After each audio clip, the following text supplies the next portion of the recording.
There are a lot of newly minted mothers-in-law out there. Oh yeah, and while the role and the relationship, it tends to get a bad rap, our next guest has identified a few things that good mother-in-laws do well. KSL parenting contributor Heather Johnson happens to be a newly minted mother-in-law herself, so yes. I'm very curious. We all want to know how that's been going. How you outed you, basically. Oh, it is the best. It is just the best place to be. It's pretty amazing to see someone step in and love, you know, it's our son who got married, love our son the way we love him, right? It's amazing to see her be willing to accept our family. Every family is different, even if we have similarities. Sure. And so that's been so amazing.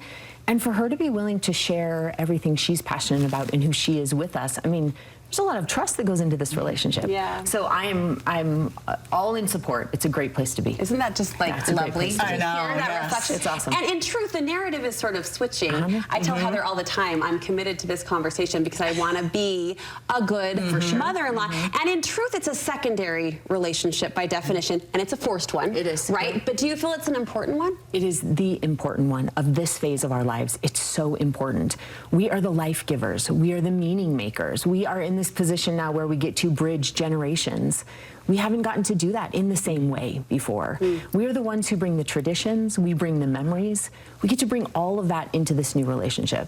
And so it is such a cool place to be, to consider, wait, I get to honor and respect the fact that there are these new people that I get to know in our family, and I get to decide what that's going to look like. Oh, that's such a crucial role. Talk to us about some standout mistakes that mother-in-laws make that we want to avoid. We want to steer clear of these. Right, so don't offer advice unless it is asked for. Do not ask your kids when they are having children or when they are giving you grandchildren. Step away from that, right? Mistakes we make happen when we don't put their marriage first. We're quick to still hold on to this where our family matters so much instead of going, actually, their marriage matters the most. That has to be first. And other mistakes we make happen when we are looking at the relationship and we don't understand that it's going to change.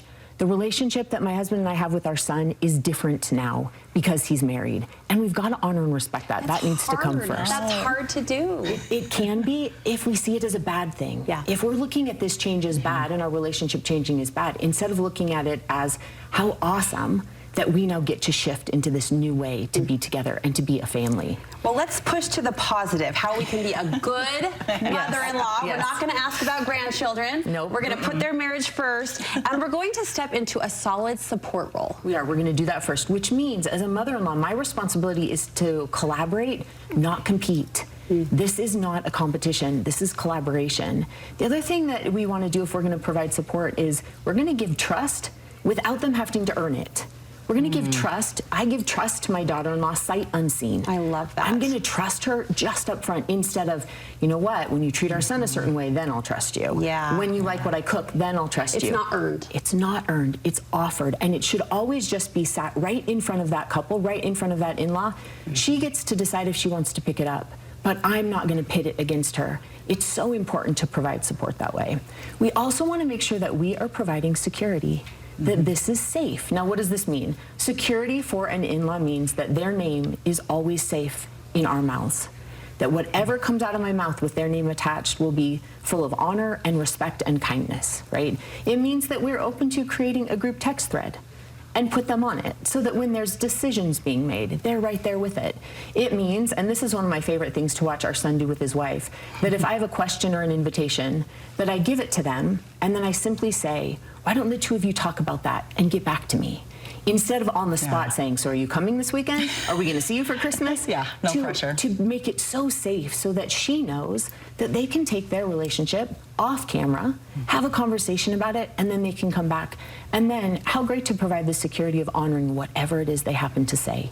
If they say that it works for them, great. But if I'm in a position where I'm honoring the marriage first, then whatever they say, I know they've thought through. I am going to give them the trust that they've considered our family just like they've considered themselves. Can I play devil's advocate? What if it's a consistent, you used Christmas, for example. What if it's a consistent decline that is eroding at this beautiful relationship you just described? Then we're going to continue to trust and support that whatever decisions they're making for their marriage are best for the two of them. And we're going to remember back to when we hope that our in-laws always offer us that same thing. Now, remember, that doesn't mean that we might not feel a little pain because they're not there at Christmas a couple years in a row. But we don't often realize we can hold two things at once. We can hold on to the fact that we will always want our children and their families at our house every Christmas. We can hold that in this hand. And in this hand, we can always also hold on to the fact that we're grateful that I have a son and his wife who work together to do what's best for their marriage. You can hold both at the exact same time, and it's a beautiful thing. We also want to provide relief. Remember what it's like to be in their shoes. Remember what it's like to have small children and be overwhelmed and have so much going on. What does relief look like? Provide it for them. Not so many rules around your house. How can I help with the kids? Remember what it's like to do that. And then be really encouraging. Provide that encouragement all the time. Know the birthdays, know the special days. If my daughter-in-law has a test, I want to know about it so that I can shoot her a text that morning and say, hey, good luck on that accounting test today. Be so encouraging. I hear you describing a dynamic that takes discipline, personal discipline, selflessness, and also a little bit of persistence. Like even if you aren't getting back, you are giving that encouragement consistently. Because we want to show up as the mother-in-law we want to be. Not allow who I show up as to be predicated on how my in-law shows up. I don't ever want someone else to decide how I'm going to show up in my family. I want to decide that and live those values. Then you can let go of some of the times when you wish they'd decide different. Because we do. We'll wish that, right? We'll wish that. Heather, great job. Thank you.